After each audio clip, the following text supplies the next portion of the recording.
पहला मेरा वैष्णो देवी 2400 किलोमीटर हो चुका है। এখানকার এত একটা ভিতরের এলাকা উত্তরপ্রদেশের, এদিকে বিহার থেকে শুরু করে এখানে সবাই হিন্দিতেই কথা বলে, তবুও দাদা কিন্তু একদম স্পষ্ট বাংলা বলছে। বাইরে থেকে দুটো হাফ প্যান্ট নিয়ে এসেছিলাম, একটা তো ছিঁড়ে গেছে, আরেকটা ডাবল ওষুধ ডোজ করার পরে খেয়ে শরীর টানে হয়ে গেছিলো খারাপ। এখনো শরীর মানে ভিতর থেকে কাঁপছে। এবং দাদা একটু বাংলা বলে দাও। পূর্ব পাকিস্তান ক্যাজুয়াল যাত্রা করছে। ইয়া থোড়া ঘুরিয়ে আপনার ব্যাগ দিন। এখান থেকে এই গাইস, শুভ সকাল, সুন্দর একটা ব্লগে তোমাদের সুস্বাগতম। তোমরা দেখছো সিওবি শত ব্লগস। তো গতকালকে আমরা ছিলাম এই গুরুদুয়ারটায়, আর এখন সকাল সকাল বেরিয়ে যাচ্ছি। আমার শরীরের অবস্থা খুব খারাপ, পেট খারাপ হয়ে গেছে, তবুও সাইকেল চালাতেই হবে আজকে। সামনে গিয়ে দেখি কোনো ফার্মেসি থেকে ওষুধ নিতে হবে। আমি আবার কোনো রকম ওষুধ নিয়ে আসিনি, শুধু অ্যালার্জির ওষুধ ছাড়া। তো ইদানিং কেন জানি না শরীরটা খারাপ হয়ে গেছে। চলো ভাইয়া, चलो चलो সব ঠিকঠাক? ठीक ठाक।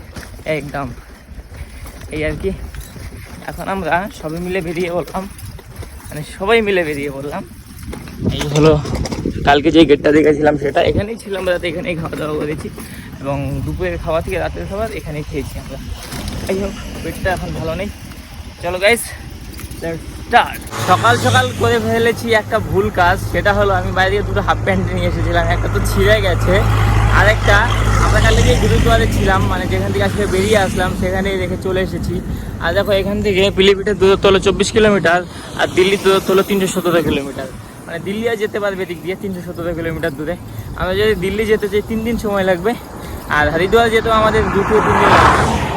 আরেকটা খুব বাজে জিনিস দেখলাম, যেটা হলো গতকালকে মানে আমরা গত পরশু যেই মন্দিরটায় ছিলাম, সেই মন্দির থেকে হরিদ্বারের দূরত্ব ছিল 314 কিলোমিটার। কিন্তু কালকে আমরা সারাদিন সাইকেল চালানোর পরে রোদে টোদে একদম খেয়ে না খেয়ে আজকে দেখাচ্ছে 303 কিলোমিটার। মানে বুঝতেই পারছো, আমরা কি 11 কিলোমিটার সাইকেল চালিয়েছি কালকে সারাদিনে। এতগুলো সাইকেল এত দূর থেকে এত দূর চলে আসলাম, এই আর কি। খুব বাজে একটা এক্সপিরিয়েন্স। মানে এখানকার ম্যাপ ভুল দেখাচ্ছে না, রাস্তা ভুল দেখাচ্ছে, আমরা বুঝতেই পারছি না। রাস্তার ম্যাপ দেখিনি, বাট আমরা গুগল ম্যাপের ম্যাপ দেখে বুঝছি রাস্তাতে অনেকটা এগিয়ে গেছি আমরা। পিলিভিট কালকে আমাদের এখান থেকে ছিল 100 উপরে ছিল, বাট তোমাদের দেখেও চোখ ব্লগে। যাই হোক, গুগল ম্যাপ সব ভুল দেখায় সবসময়। এই আর কি, আমরা যাচ্ছি এইভাবে, এরকম একটা সরু রাস্তার ভিতর দিয়ে, অনেকটা গাছপালা দুপাশে, আর আমরা আছি 4 জন। খুব নিরিবিলি একটা পরিবেশ, কিন্তু এখানকার গাছগুলো বেশি লম্বা না হওয়ায় মাথার উপর রোদগুলো লাগতেই থাকে। এই মুহূর্তে আমরা আছি উত্তরপ্রদেশের গাছতলায়, আর এখানে এসে আমার শরীর খুব খারাপ হয়ে গেছিলো, যার জন্য একটা দোকানে এসেছিলাম ফার্মেসির মতো। যে দাদাটা ছিল তার থেকে নিচ্ছিলাম ওষুধ। কিন্তু একটা মজার বিষয় কি, উত্তরপ্রদেশের মতো একটা এত ভিতরের জায়গা, এতটা মানে অনেকটা ভেতরে, সেখানে এসে তোমার দাদার সঙ্গে যখন কথা বলে দেখলাম দাদাও বাঙালি, ঠিক আছে। এই হলো যে দাদা একটু বাংলা বলে দাও। হ্যাঁ, এই দেখো আরেকটা জিনিস, আরেকটা লেটেস্ট জিনিস তোমাদের দেখা। এই যে এখানে হলো অনুকূল ঠাকুরের, এটা অনুকূল ঠাকুরের ছবি, তাই না? এখানে দেখো, দেখো বাংলায় লেখা আছে বন্দে পুরুষোত্তম, ঠিক আছে। তো এরকম একটা বিষয়। এখানে কি সবাই একদম, তুমি কি এখানকারই বাসিন্দা নাকি ওয়েস্ট বেঙ্গলের? পূর্ব পাকিস্তান। আচ্ছা আচ্ছা।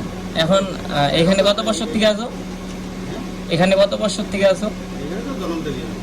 তবুও বাংলা মানে এখানকার, তবুও কি এখানকার বাংলায় চলে সব?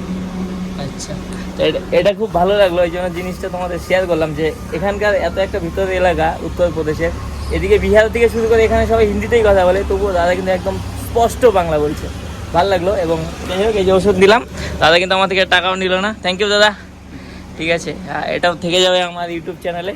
চলো এখন এখানে একটু রেস্ট নিব, দিয়ে এখান থেকে রওনা দেবো আমরা সামনের দিকে। তো রাইট নাও আমরা আছি একটা মন্দিরে, আর এখন সময় হলো তোমার 9:47, আর এখানে আজকে আমরা খাওয়া দাওয়া করবো। এই দেখো সবার সাইকেল এখানে রেডি, আর এখানে হলো এই যে বাবার মন্দির। এখানে অনেকগুলো ছোট ছোট মন্দির আছে, এবং এটা একটা বট গাছের নিচে আমরা খাচ্ছি এই সাইকেল। আর আমরা আজকে ওই দাদার ওখানে বসে আছে, বিশ্রাম ঘরের মতো জায়গাটা, ওখানে হবে রান্না। তো জায়গাটা খুব শীতল এবং ঠান্ডা, এবং এখানকার আবহাওয়াও খুব সুন্দর, পরিবেশটাও দারুণ, একদম মানে একদম পারফেক্ট জায়গা পেয়েছি আজকে আমরা এখানে খাওয়া দাওয়া করার জন্য। তো আজকে খাওয়া দাওয়াটা খুব তাড়াতাড়ি হচ্ছে। বিগত 2 দিন তো সকালের খাবার রাতে খেয়েছি, কিন্তু আজকে সকালের খাবার দুপুরের খাবার অনেকটা সকালে খাবো, যার জন্য দেখো এরকম একটা লোকেশনে আমরা জায়গা নিয়ে নিয়েছি। অ্যান্ড চলো এখন একটু রেস্ট নেই, দিয়ে তারপর সব কিছু নামাতে হবে, পরে আমরা খাবো রান্না টান্না করে। আর এই হলো দেখো সবাই ওখানে বসে গেছে। চলো আপাতত সব নামিয়ে নেই। मालिक अकेले खा रहे हो क्या? গার্লফ্রেন্ড নেই ये? তো এখন বাজছে সকাল 11:30। আমি ঘুমিয়েছিলাম, ওষুধ খেয়ে শরীর টানে হয়ে গেছিলো খারাপ। এখনও শরীর মানে ভিতর থেকে কাঁপছে এবং কেমন জানি অন্যরকম লাগছে। যাই হোক, এখন এই যে সকালের খাবার ডাল আলু ভাজি সবাই খাচ্ছি আমরা এখানে। তো भैया भी खा रहे हैं अभी, বন্ধু। তো চলো এখন খেয়ে নেই, খেয়ে দিয়ে পরে আবার ব্লগ কন্টিনিউ করবো। তোমাদের এটাই দেখালাম আজকে আমরা সকালে কী খাচ্ছি, ডাল আলু ভাজি। लेट्स गो गाइस, खाना खा लेते हैं, उसके बाद से चलेंगे। চলো। তো এখন ঘড়ির কাটায় পাচ্ছে 4:30, আর আমরা প্রায় 1 ঘন্টা আগে রওনা দিয়েছিলাম খাওয়া দাওয়া করে ওখান থেকে। এবং আজকে ওখানে অনেকটা রেস্ট নিয়েছি, অনেকটা ঘুমিয়েও ছিলাম, কিন্তু মাছির অত্যাচারে সেরকম ঘুম হয়নি। শরীরটা আজ প্রচণ্ড খারাপ ছিল আমার সকাল থেকে প্রায় 2:30-3টা অবধি। মানে সকালে তো পেট একদম শেষ হয়ে গেছিলো, পেট খুব বাজে অবস্থা ছিল। 2 জায়গা থেকে ওষুধ খেয়ে ডাবল ওষুধ ডোজ করার পরে আমার শরীর একদম শুয়ে পড়ে, মাথা ঘোরাচ্ছিল, কেমন জানি লাগছিল শরীর। মানে ওষুধের ডোজটা বেশি করে গেছিলো, ডাবল খেয়েছিলাম, বাট পেট একদম ঠিক হয়ে গেছে। একটু খারাপ লাগছিল, তবুও সকালে যে প্রবলেমটা দেখা দিয়েছিল সেটা এখনও হয়নি। যাই হোক, এখন আমরা আছি জাহানাবাদ, আর এই রোড ধরেই আমরা যাবো হরিদ্বার। এখান থেকে হরিদ্বারের দূরত্ব হলো 210 কিলোমিটার। 210 কিলোমিটার আমাদের কমপ্লিট করতে সময় লাগবে কাল কি পরশু।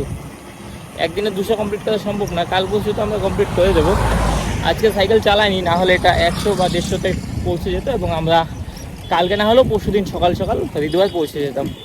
কিন্তু যাই হোক, আস্তে ধীরেই যাচ্ছি। 2 দিন রেস্টেও ছিলাম আমরা। বিগত এই 20 দিনের মধ্যে 2 দিন আমরা একদমই সাইকেল চালাইনি এবং বাকি তো রেস্ট আমাদের বেশি হয়। এবার এই যাত্রায় সবথেকে বেশি রেস্ট করেছি আমরা। তো চলো যাই আর কি। আর এই হলো লোকেশান, এই রাস্তা ধরে যাচ্ছি আমরা সামনের দিকে। চলো যাওয়া যাক। সামনে একটা বাজার আছে, আর মূল কথা হলো সকালে আমি প্যান্ট রেখে চলে এসেছিলাম ওইখানে, ওই গুরুদুয়ারে। একটা হাফ প্যান্ট নেই, কিনতেই হবে আমাকে। আর আমরা এই যে একটা দোকানের সামনে নিয়ে নিলাম সবজি রাতের খাবারের জন্য। মুখি কচু যেটাকে বলে সেটা নিলাম আমরা, এটা খাবো আজকে রাতে। এখানে সবজি টবজি নিয়ে নেই, দিয়ে চলো সামনের দিকে যাই। দেখি আজকে কোথায় থাকি, কি সমাজের পেছনে একটা গুরুদুয়ার ছিল ওইদিকে, বাট আমরা থাকবো না হয়তো, বা সামনে কোথাও অন্য মন্দিরে বা কোথাও থাকার প্ল্যানে আছি। আপাতত চলো সবজি টবজি নেই। এখন ঘড়ি কাটায় সন্ধ্যা 6:06, আর আমরা থাকার জন্য জায়গা খুঁজছি। এরকম দেখো ফাঁকা একটা জায়গায় কোনো রকম সেরকম মন্দির পাচ্ছি না, এবং গুরুদুয়ারায় নাকি আজকে থাকবে না, মন্দিরে থাকার প্ল্যান নিয়েছে। যেহেতু আমরা সবজি টবজি নিয়েছি, গুরুদুয়ারে থাকলে আমরা সেখানে রান্না করতে অসুবিধা হবে। যেতে যেতে এক দাদার সঙ্গে দেখা গেলে এরকম একটা ফাঁকা রাস্তায়, উনি पैदल যাত্রা করছেন। भैया थोड़ा घूरिए, आपका बैग दिखा दीजिए। ये देखो पैदल यात्रा, ठीक है। आपका घर कहाँ पर है? मुजफ्फरपुर बिहार। तो कौन सी जिला पड़ता है? मुजफ्फरपुर। अच्छा, हाँ पहचान गया। मैं निकला हूँ बाबा गरीबनाथ धाम मुजफ्फरपुर बिहार से। अच्छा, मेरा 1000 किलोमीटर हो चुका है, और मैं 7 जुलाई को निकला हूँ। 1 महीना मुझे होने जा रहा है। 1 महीना? हाँ, और 1000 किलोमीटर में आ चुका हूँ। बहुत अच्छा। आगे सभी भाइयों से निमंत्रण है। ये क्या आपका पहला मतलब यात्रा है? तीसरा यात्रा है। हाँ। पहला मेरा वैष्णो देवी हाँ। 2400 किलोमीटर हो चुका है मुजफ्फरपुर से जम्मू। अच्छा। दूसरा अयोध्या जनवरी में हाँ। उद्घाटन समय शामिल हुआ था, और तीसरा ये मेरा केदारनाथ। बहुत अच्छा, आपसे मिलकर अच्छा लगा। चलो अब अभी हम फोटो खिंचाएंगे सभी एक साथ, ठीक है। এখন আমরা সবাই ফটো টটো উঠবো, দিয়ে এখান থেকে তারপর বের হবো। চলো, সাইডটা আমরা আছি একটা শিব মন্দিরে। আর আজকে আমার শরীরটা খুব দুর্বল, জানি না কি জন্য, খুবই খারাপ লাগছে, মানে অনেকটা অন্যরকম লাগছে। আর এখানে দাদা করছে রান্না, ঠিক আছে, রাতের খাবার আজকে এখানেই আমরা খাবো। আর এদিকে দুই বন্ধু বসে আছে, এদিকে আমি বসে আছি। এখানে তো গুরুজি থাকে, এবং এখানে আজকে আমরা রাত কাটাবো, এবং কালকে আমরা এখানেই স্টে করবো। একটা দিন বিশ্রামের জন্য নিচ্ছি, শরীর খারাপের জন্য। কালকে তোমাদের সবটা দেখাবো মন্দির চত্বর ঘুরিয়ে, এবং চেষ্টা করবো কালকে একটা ভালো ব্লগ বানানো, যদি শরীর ঠিকঠাক থাকে তবেই। আর যদি মানে শরীর শুয়ে আবার, তাহলে সারাদিন এই যে ল্যাদ খেয়ে কাটাতে হবে। চলো রাতে রান্না হয়ে যাক, দেখে দিয়ে আমরা আজকে শুয়ে বলবো। আর এই ভিডিওটা এটুকু ছিল, ভালো লাগলে লাইক কমেন্ট শেয়ার সাবস্ক্রাইব করে দিয়ে দেখাচ্ছে নেক্সট ভিডিওতে। ততক্ষণের জন্য টাটা। আর কেমন লাগলো অবশ্যই কমেন্টে জানিও। তোমাদের ভাই এত দূর থেকে এতগুলো ব্লগ বানাচ্ছে, একটা দুটো খারাপ হবে সেটাও জানাবা, ভালো হলেও জানাবা। ভালো খারাপ মিলিয়ে চেষ্টা করবো যে খারাপ যখন বলবো সেটাকে ভালো করার, আর ভালোটাকে আরও ভালো করার, ঠিক আছে। তো চলো টাটা।